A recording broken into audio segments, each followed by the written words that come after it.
Hello kabayan! Kamusta? Welcome back sa ating channel. At kung hindi ka pa nakapag-subscribe ay please i-click mo na po yung subscribe button and bell notification button para updated ka sa mga next videos na i-upload ko. Thank you so much!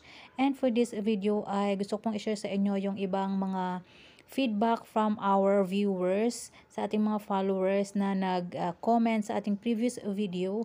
So last time nakapagawa na pa ako ng video about overseas registration gamit ang inyong SIM card abroad at meron lang pong 13 countries na pwedeng makapag-register na ng GCash at makapagawa ng inyong GCash account gamit ang SIM abroad.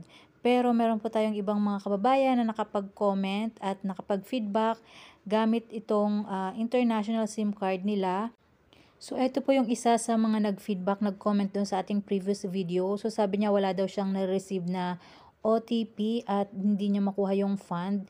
So, sa Qatar daw siya OFW.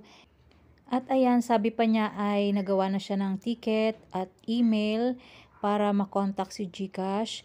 So, ngayon hindi ko pa po alam kung ano na yung update. So, paki-comment na lang po below kung may update po kayo kung napapanood niyo to.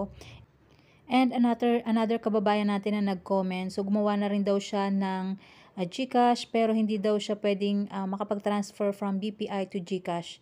And yung isa naman, last 2 days lang, sinubukan daw niyang padalhan GCash account niya using Singapore SIM gamit ang PNB online banking pero hindi daw pwedeng mapadalhan at transaction failed ang lumalabas.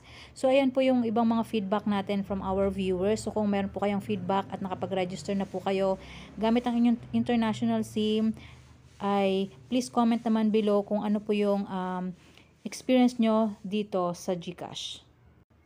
So ayun lang po muna for this video. Thank you so much for watching. Hanggang sa next video. Bye!